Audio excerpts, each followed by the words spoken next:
di luar. Ya, justru kita menyadari semoga kita diberikan kesehatan. Berikut ini untuk khusus guru mapel atau kelas 7 ya, dan umumnya juga kawan-kawan yang lain ya. Ada beberapa kawan kita ke SMP 2 hari ini ya, mengenai sosialisasi uji kompetensi ya, berdasarkan berbagai bakat. Bapak Ibu yang berbahagia, jadi hari ini, pagi ini kita mencari kesempatan atau waktu ya, untuk kita berdiskusi tentang hasil pertama tentang IHT kita yang tanggal 21/22, dan hari ini kita memasuki di ajaran baru khusus kelas 7 yaitu kurikulum merdeka.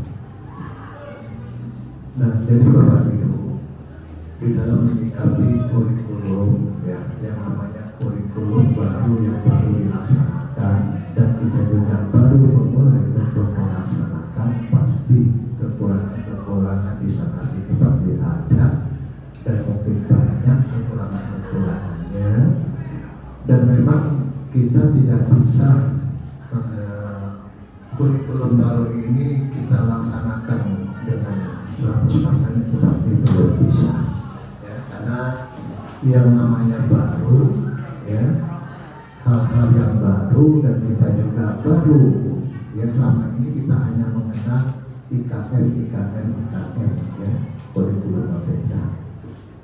Nah, pada hari ini nanti Ibu Desi akan mengajak untuk berdiskusi bersama-sama menyikapi ya, permasalahan atau apa sih yang perlu kita persiapkan di dalam masuk ke dalam kelas, mulai masuk ke dalam kelas, kemudian bagaimana cara kita mengajar di kelas dan sebagainya, dan kemudian terakhir bagaimana kita berkolaborasi, terintegrasinya P5. Nah, P5 ini ya, yang kita kenal dengan profil Pancasila. Nah, nanti kita sepakati ya Bu Desi ya, P5 ini tidak bisa berdiri sendiri-sendiri Bapak, tetapi dia terintegrasi keseluruhan. Tema apa yang akan kita ambil dan bagaimana nanti pelaksanaannya. Nah, kemudian Bapak Ibu, semalam dari pihak dinas menginformasikan kepada seluruh kepala sekolah untuk menyampaikan kepada Bapak Ibu guru untuk mengikuti CPG, calon guru penggerak angkatan 10 ya. Nah, oleh karena itu nanti ya, kita berusaha ya kepada kawan-kawan untuk mengikuti itu ya. Nah, sehingga kita secara berangsur-angsur ya, guru penggerak kita selain dari Bu Desi yang masih berproses, diharapkan kepada kawan-kawan yang lain ya, apalagi guru-guru yang masih muda, yang masih energi ya, untuk mengikuti angkatan ke-10 ini ya. Nanti Bapak akan membuat rekomendasi kepada guru-guru untuk mengikuti CPG angkatan 10 ya. Nah, kemudian pada hari Jumat kalau tidak salah ada webinar proses pengenalan kepala sekolah ya, kalau tidak salah di hari Jumat ya. Nah, ini sebagai pernyataan Bapak ya, diharapkan nanti kita kawan-kawan ya, Bapak Ibu, baik PNS apapun non PNS harus mengikuti calon guru penggerak ya. Jadi kita nanti bagaimana caranya ya, kita sama-sama ya. Memang di situ nanti ada hal-hal yang harus diisi, ada isi ya, kemudian ada aksi nyata ya, boleh ya. Di belum ya, isi dulu ya. Nah, tahapannya nanti Bapak kirim tanggal berapa itu ada tahapannya. Yang kemarin Bapak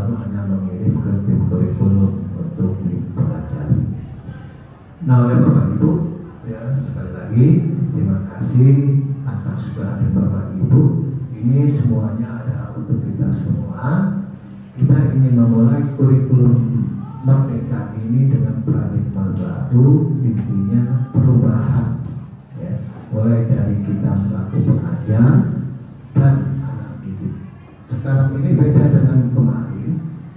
Kalau kurikulum Merdeka ini, kita ini semacam menghambat kepada siswa. Nah, ya, siswa, maka di dalam asesmen IKN ini ada 3. Ada asesmen diagnostik, artinya kita menggali siswa kita itu bagaimana pola-pola belajarnya, bermacam-macam karakter, maka bermacam karakter kita juga mengajarnya bagaimana. Misalnya si A ini pemahamannya sampai di sini, ini agak lebih bagus, ini agak rendah. Nah, kita selaku guru harus menggali itu, sehingga nanti pada waktu kita menyajikan materi tidak seperti kita mengajar seperti yang kurikulum kemarin sama, ya. Nah, sekarang memang kita agak ekstra, ya. Oke, Bapak Ibu, Ibu Desi secara teknisnya untuk menyampaikan hal ini. Terima kasih kepada Bu Desi. Kami persilakan. Wassalamualaikum warahmatullahi wabarakatuh. Waalaikumsalam warahmatullahi wabarakatuh. Terima kasih kepada Bapak Kepala Sekolah. Baiklah, Assalamualaikum warahmatullahi wabarakatuh. Waalaikumsalam warahmatullahi wabarakatuh. Selamat pagi menjelang siang Bapak Ibu semua. Terima kasih saya ucapkan atas kehadirannya di ruang lab sekolah kita. Oke, kegiatan hari ini adalah rangkaian dari kegiatan guru penggerak angkatan 8 saya sendiri. Ini namanya aksi nyata. Jadi di sini kita sebagai calon guru penggerak dituntut melakukan aksi nyata, terutama di lingkungan sekolah sendiri. Jadi di sini aksi saya ingin mengimbas ilmu-ilmu yang sudah saya dapat, yang sudah saya pelajari selama 4 modul. Nah, jadi kami sudah belajar 4 modul sampai di hari ini dan akan saya imbaskan sedikit ilmunya kepada ibu-ibu semua. Nah, pengimbasan ini sebenarnya bagaimana kita sebagai seorang guru melakukan pembelajaran kepada murid kita di kurikulum Merdeka ini. Kurikulum Merdeka ini menekankan sekali pembelajaran yang berpihak kepada anak, berpihak kepada murid. Jadi secara garis besar kita sebagai guru bukan lagi menuntut nilai harus di atas KKM, karena di kurikulum kurikulum Merdeka kelas 7 khususnya tidak ada lagi KKM, Bapak Ibu ya, tidak ada lagi KKM, sehingga tidak ada kata tuntas atau belum tuntas. Jadi kita sebagai guru harus menyadari bahwa setiap anak itu unik. Kata kuncinya, setiap anak itu unik, setiap anak itu berbeda. Mungkin di matematikanya, di IPA-nya dia tidak bisa mencapai nilai yang tinggi, namun dia punya padinya itu sudah ada. Tapi kita petani ini bagus, kita tidak bisa menuntut benih padi itu tumbuh jadi jagung yang subur, tidak bisa. Begitu juga kepada murid. Kalau murid kita di sini kodratnya dari lahirnya, bakatnya di seni, kita tidak bisa menuntut siswa kita harus pintar matematika, harus pintar IPA, harus pintar bahasa Inggris, tidak bisa. Jadi tugas kita bagaimana menuntun agar bakat yang dibawa sejak lahir tadi benar-benar berkembang dengan baik sehingga mencapai titik terbaik dari bakatnya, sehingga bisa profesional anak kita tadi. Nah, seperti itu secara garis besar kurikulum Merdeka yang berpihak kepada siswa. Nah, dalam pelaksanaannya kita menerapkan budaya-budaya positif. dalam keseharian berlangsungnya pembelajaran di kelas. Nah, baiklah saya mulai slide-nya. Nah, konsep-konsep budaya positif di sini yang pertama perubahan paradigma belajar. Jelas paradigmanya berubah dari kurikulum sebelumnya ke kurikulum merdeka. Kemudian ada disiplin positif, ada kebutuhan dasar manusia, ada motivasi perilaku manusia, ada posisi kontrol kita sebagai guru, ada keyakinan kelas, dan ada segitiga restitusi. Perubahan paradigma belajar. Yang pertama pendidikan zaman kolonial Belanda dan pendidikan paradigma baru. Jelas ya berbeda. Pada zaman kolonial Belanda, rakyat hanya diajari berhitung, menulis, dan membaca seadanya untuk kepentingan kolonial Belanda. Nah, kalau pendidikan paradigma baru ini, pendidikan berpusat pada murid untuk mencapai kebahagiaan lahir dan batin yang setinggi-tingginya.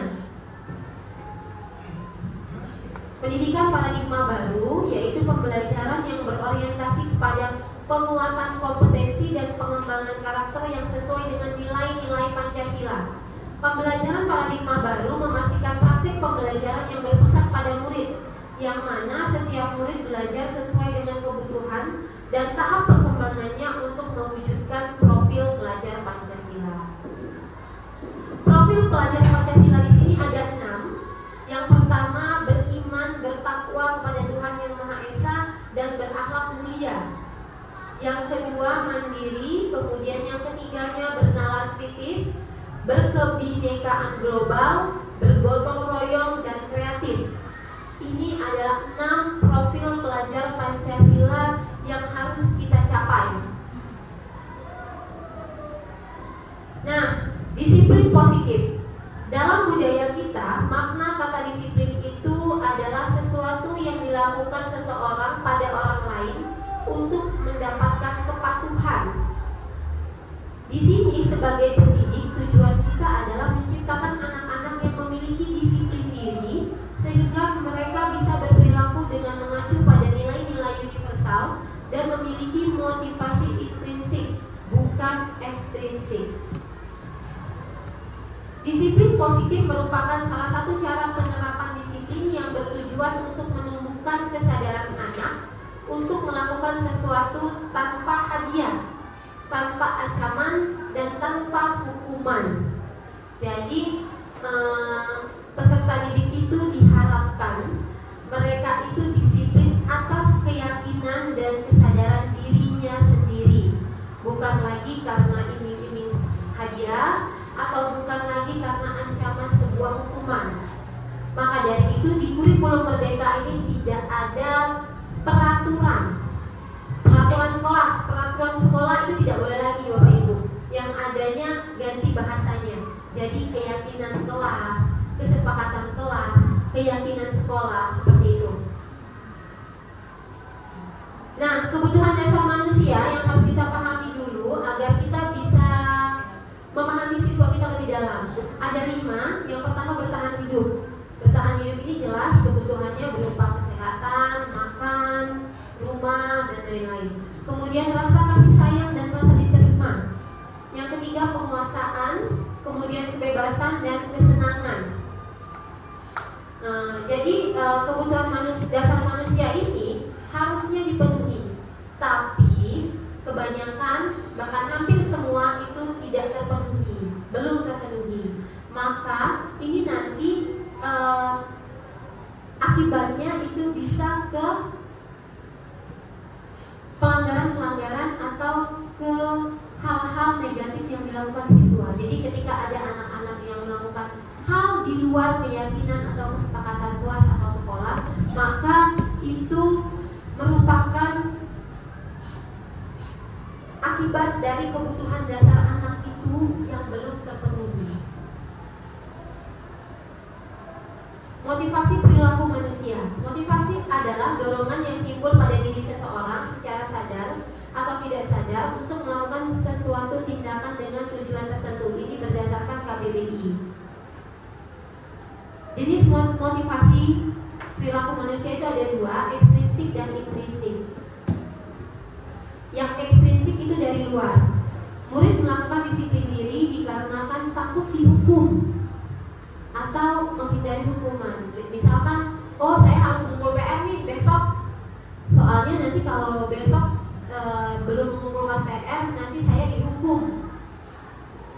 oleh Ibu Heriana misalnya. Jadi dia disiplinnya diri untuk ngumpul PR besok itu bukan karena kesadaran dia, tapi karena takut dihukum.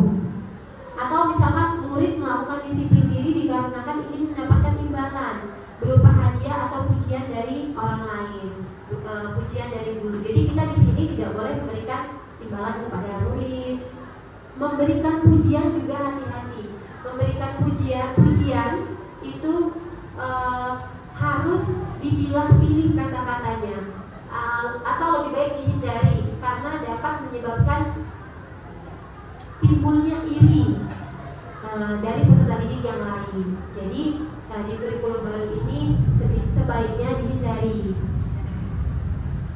Nah, motivasi intrinsik inilah yang kita harap ada pada murid-murid kita, karena ini dikarenakan kesadaran akan nilai-nilai kebajikan dalam dirinya sendiri. Konsep disiplin dengan identitas gagal, yaitu hukuman dan penghargaan hadiah tadi. Jadi konsep disiplin yang diberikan berupa hukuman atau penghargaan ini adalah contoh dari identitas gagal. Contoh-contoh hukuman ini kenapa dia disebut identitas gagal? Karena dia menyakitkan. Misalkan dicubit atau disuruh lari keliling lapangan, kemudian dia merasa tidak nyaman, kemudian terpaksa siswanya itu melakukannya. Disuruh terlambat, disuruh nyikat WC, dia terpaksa melakukannya. Muridnya jadi takut, muridnya menyembunyikan kesalahan karena takut akan hukuman, akhirnya kesalahannya disembunyikan. Datang terlambat, nyelonong lewat pinggir, dia tidak mau jujur ke guru piket, "Bu, saya terlambat." Murid menjadi rendah diri. Nah, kalau penghargaan hadiah kenapa disebut identitas gagal? Karena tidak efektif, merusak hubungan dia dan teman-temannya karena akan timbul iri atau timbul saingan yang tidak positif. Kemudian mematikan kreativitas, menghukum dengan sistem ranking. Jadi di kurikulum Merdeka tidak ada lagi ranking, merampas hak menghargai dirinya. Konsep disiplin dengan pendekatan restitusi. Restitusi ini sebuah cara penanaman disiplin pada murid. Apa itu restitusi? Yaitu proses menciptakan kondisi bagi murid untuk memperbaiki kesalahan mereka, sehingga mereka bisa kembali pada kelompok mereka dengan karakter yang lebih kuat.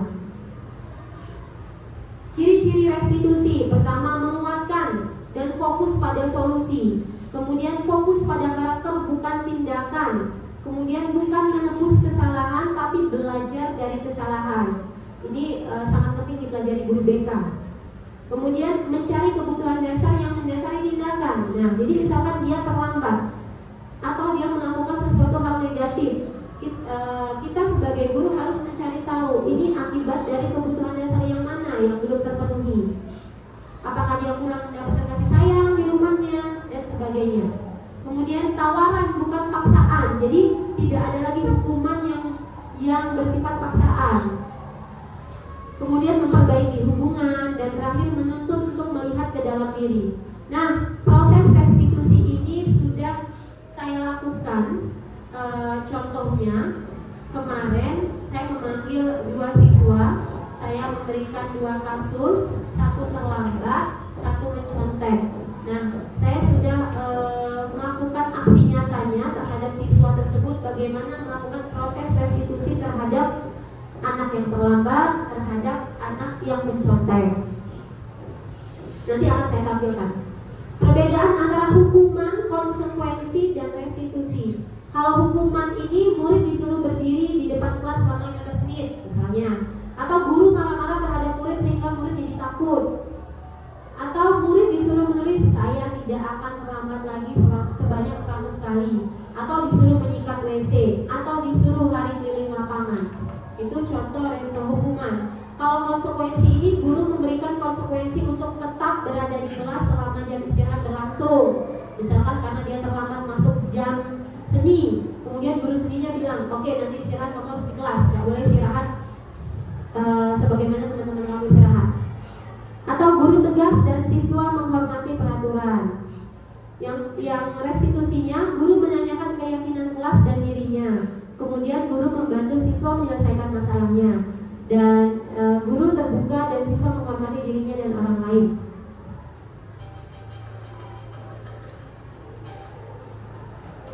Oke, sebelum masuk ke posisi kontrol, saya akan menampilkan satu video bagaimana 5 posisi kontrol kita sebagai bagaimana 5 posisi kontrol yang ada dan di mana kita sekarang. Apakah berada di posisi kontrol yang mana? Apakah sudah baik atau belum? Nah, ini ada 5 posisi kontrol. Oke, sebelum masuk ke videonya saya bacakan dulu. 5 posisi kontrol itu ada penghukum, pembuat rasa bersalah, ada sebagai teman, ada sebagai pemantau, dan ada sebagai manajer. Contoh penerapan 5 posisi kontrol kita sebagai guru. Penghukum, misalkan kita sering bilang kan, patuhi seluruh aturan di sekolah, berdiri di barisan yang lain, silakan lari keliling lapangan. Nah, itu kita sebagai penghukum. Dan saya sadar bahwa saya sendiri di sini masih berada di posisi kontrol paling bawah sebagai guru, penghukum. Masih jauh dari kata sempurna. Yang paling sempurna di sini adalah manajer. Pembuat rasa bersalah, misalkan berapa kali Bapak bilang sama kamu, Bapak kecewa gara-gara kamu Bapak ditegur oleh kepala sekolah. Jadi kita membuat siswa itu merasa bersalah. Itu juga tidak boleh. Sebagai teman, ayolah yang tertib, buat Bapak Ibu bangga. Kali ini tidak apa-apa nak, buat salah. Nah, itu posisi sebagai teman. Sebagai pemantau, kamu sudah melanggar apa peraturan sekolah kita dan apa konsekuensinya. Jadi kita memantau. Nah, yang terbaik itu sebagai manajer. Ini bisa kita terapkan di siswa, terutama khususnya di rumah kepada anak-anak kita. Contoh kata-kata yang bisa kita terapkan, misalnya, apakah kamu tahu kesalahan kamu? Kira-kira bagaimana kamu perbaiki kesalahan kamu ini? Nah, seperti itu. Nah, lebih jelasnya akan saya tampilkan video 5 posisi kontrol. Sangat perhatian Ibu dan Bapak Guru hebat dalam penerapan disiplin positif restitusi. Salah satu program yang dikembangkan adalah 5 posisi kontrol. 5 posisi kontrol dalam restitusi adalah proses perjalanan seorang pendidik agar dapat mengenali dirinya. Pada video kali ini, kita akan membahas tentang 5 posisi kontrol yang dikembangkan oleh Brian Wilson dan contoh penerapannya.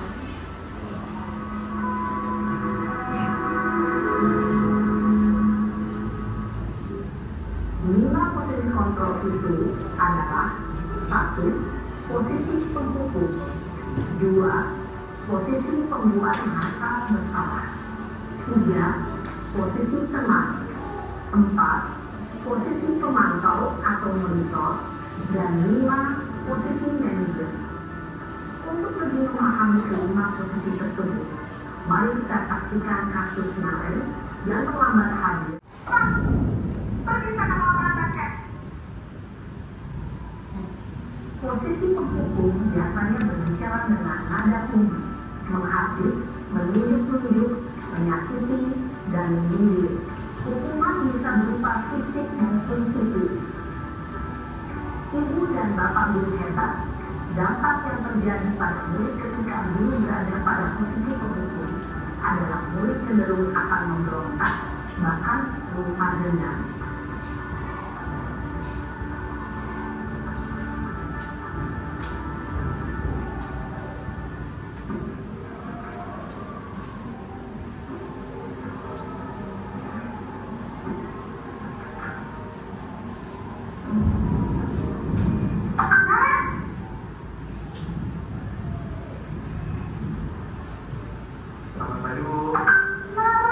Naren, kamu kenapa terlambat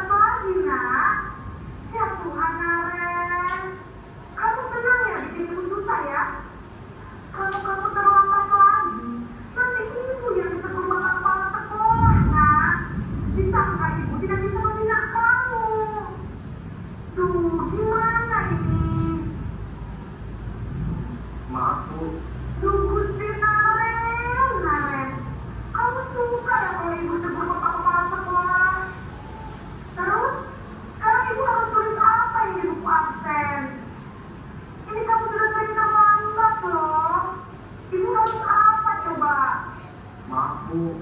Maaf sekali. Ya sudah, lain kali jangan bikin ibu usah lagi anak ya. Ibu tidak akan kuat lagi kalau kamu begini terus. Bisa jantungan kalau ibu ditegur bapak kepala sekolah. Sana cepat, kelas. Maaf ya Bu. Maaf sekali. Posisi pembuat rasa bersalah berbicara dengan nada tenang, cenderung lembut. Namun kata-kata yang diutarakan membuat murid merasa menjadi orang yang gagal, memandang buruk dirinya sendiri, merasa tidak berharga, dan tidak sanggup membahagiakan orang lain. Ketika guru mengambil posisi pembuat rasa bersalah, murid akan menganggap dirinya yang bersalah dan ia akan menyimpan emosi negatif tersebut di dalam dirinya.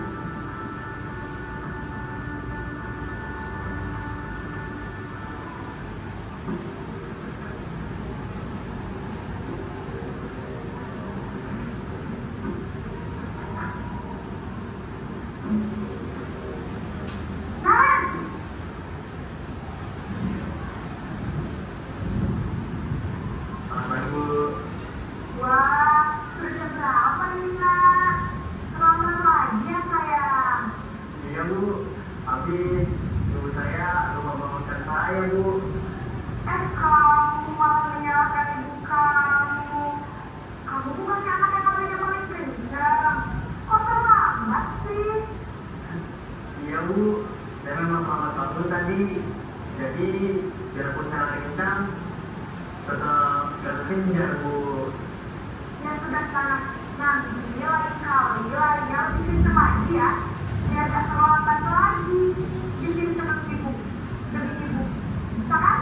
Bisa lah Bu. Ya sudah sana masuk kelas. Ibu beresin urusan absen kamu. Kamu ini ada-ada saja. Dalam fiksi teman, guru berbicara dengan nada suara ramah, akrab, cenderung bersenda gurau untuk menjaga suasana tetap santai. Murid akan merasa senang, aman, dan akan dengan guru. Identitas yang tercipta adalah identitas sukses atau berhasil. Namun, perlu diingat, karena ini masih dorongan eksternal, maka ada faktor ketergantungan dari murid kepada orang tertentu. Di sini guru absennya, sehingga di lain waktu murid bisa berperilaku baik, namun hanya kepada orang-orang tertentu saja.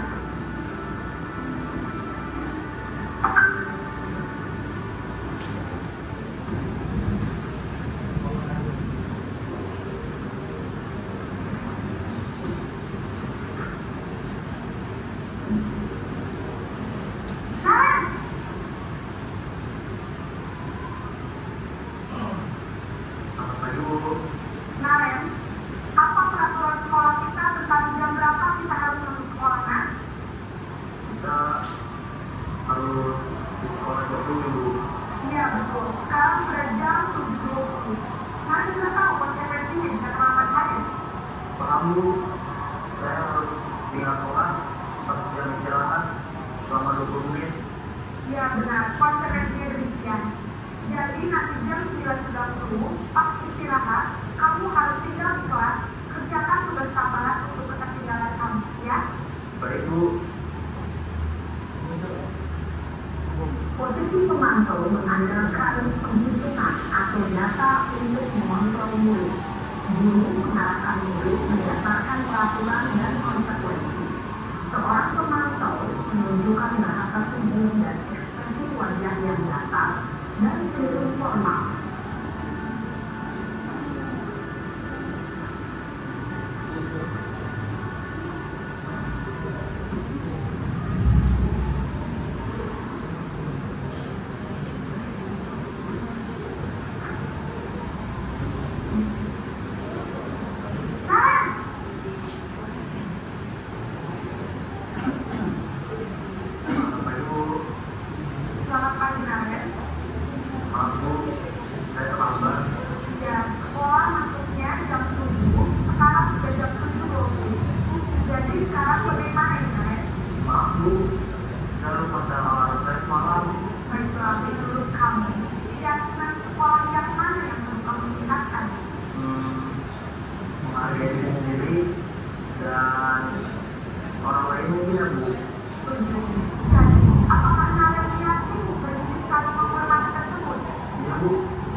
menyetel alarm saya, Bu? Baik, kalau yang lupa menyetel alarm di rumah, ada orang yang kira-kira bisa bantu untuk mengingatkan tidak? Ada, Bu. Kakak saya, Kak Emma. Ada lagi selain Kak Emma? Selain Kak Emma, ada ibu saya. Baik, jadi yang mengingatkan namanya adalah Kak Emma dan ibu kamu ya. Kira-kira akan mulai setel alarm kapan kemarin? Setelah pulang sekolah, akan segera saya lakukan. Baik, jadi Naren akan setel alarm untuk bangun besok pagi dan akan diingatkan oleh kakak dan ibu dan Naren ya. Ada lagi yang mungkin perlu dilakukan Naren? Agar tidak terlambat bangun lagi. Tidak ada, Bu. Baik Naren, terima kasih untuk kerjasama kamu. Sekarang kamu perlu kembali ke kelas untuk belajar. Baik, Bu. Terima kasih. Posisi manajer adalah posisi kontrol yang disarankan untuk membimbing murid-murid sikap disiplin yang positif, yaitu murid yang mandiri, bertanggung jawab, dan dapat memecahkan masalah. Tujuan dari posisi ini adalah agar murid dapat berefleksi atas tindakannya. Guru akan dengan tulus memberikan pertanyaan-pertanyaan bermakna sehingga membuat murid dapat belajar dari kesalahannya dan mencari sebuah solusi untuk menyelesaikannya.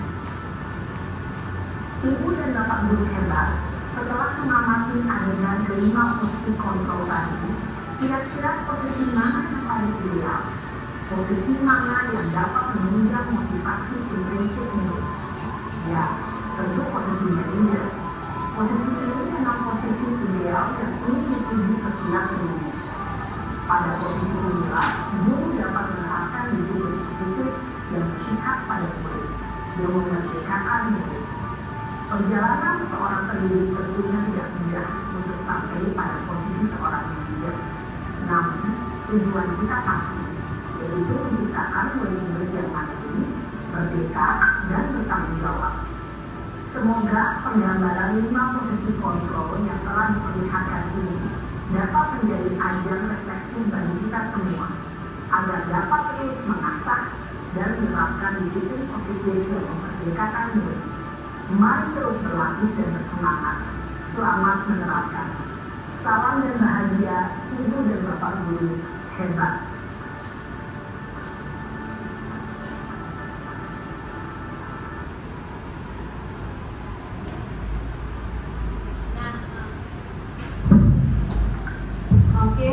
Bapak Ibu, tadilah contoh-contoh penerapan 5 posisi kontrol.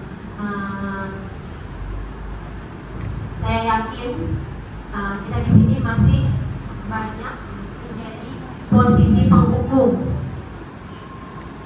Pak Dadi tadi langsung mengaku, kalau langsung dihukum, benar, sama Pak. Marilah kita bersama-sama belajar.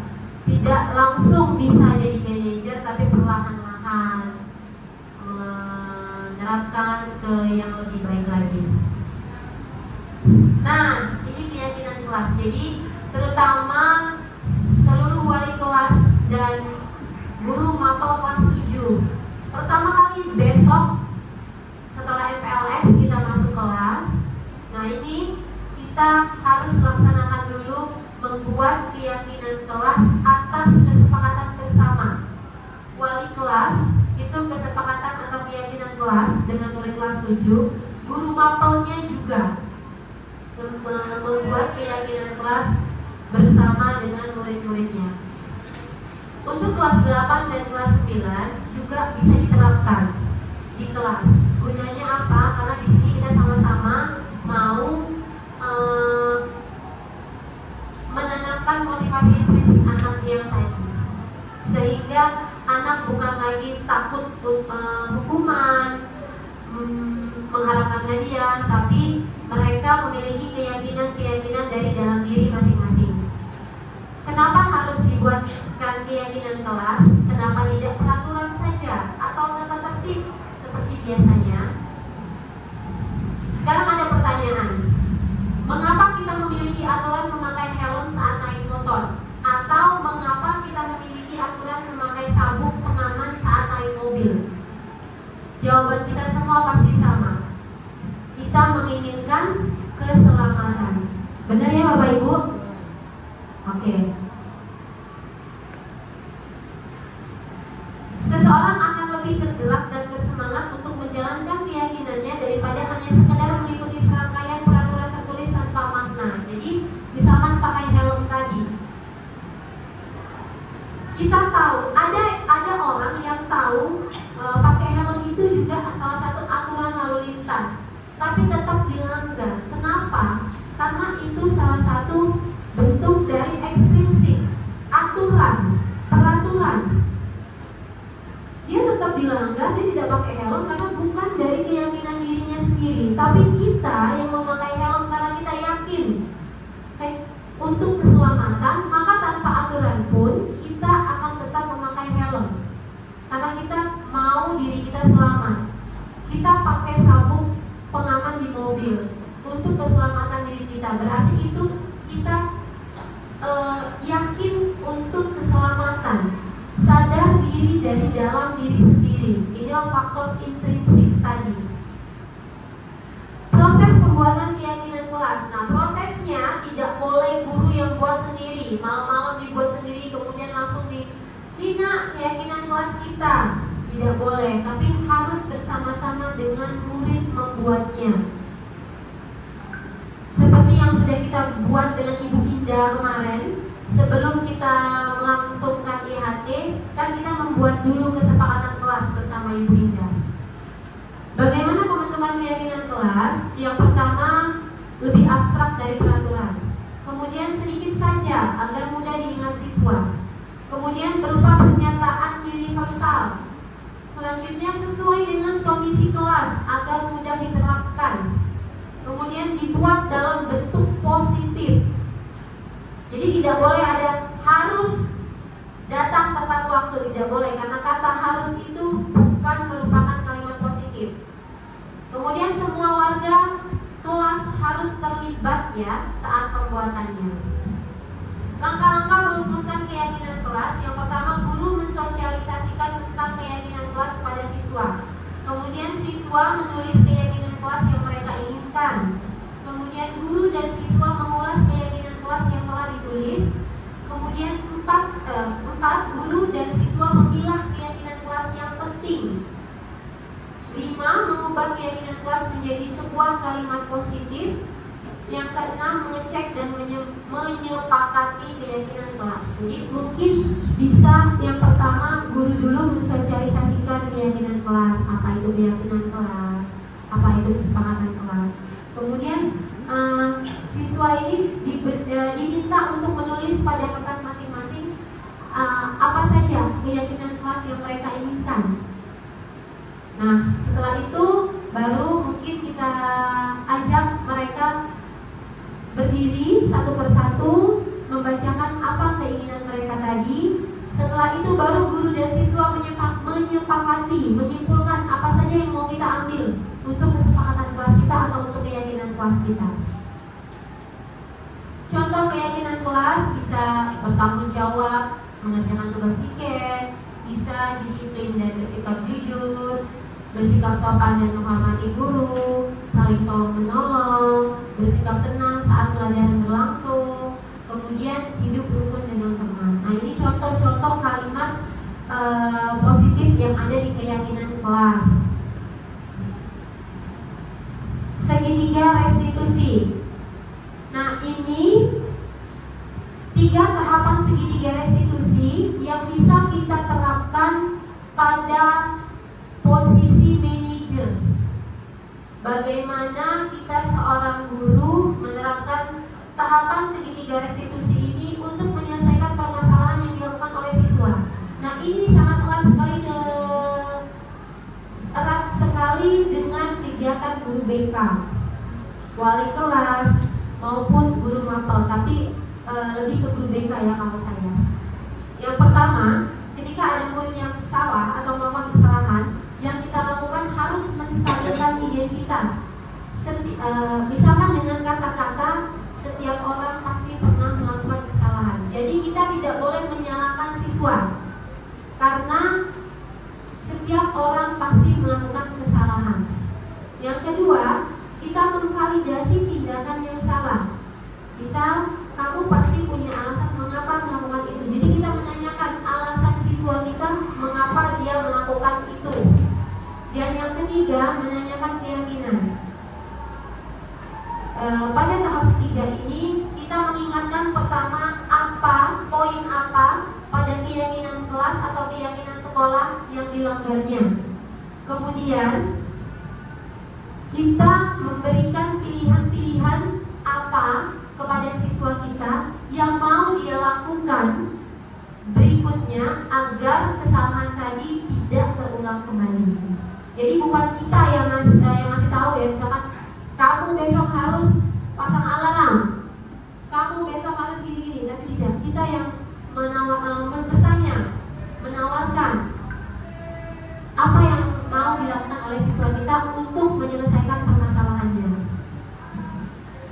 Tujuan kuliah dari penerapan disiplin positif adalah agar terbentuk murid-murid yang berkarakter, berdisiplin, santun, tanggung jawab, jujur, peduli, dan merupakan pembelajar sepanjang hayat sesuai dengan standar kompetensi kelulusan yang diharapkan. Oke, terima kasih Bapak Ibu. Ini sedikit materi yang ingin saya tuangkan. Pelaksanaan pembelajaran kelas 7. Nah, mungkin ada yang ingin ditanyakan Bapak Ibu terkait materi? Ya, silakan Bapak Azhar.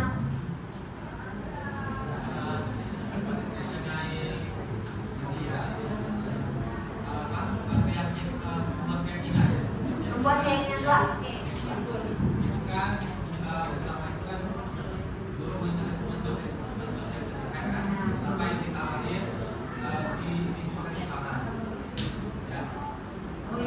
Boleh diulang Pak?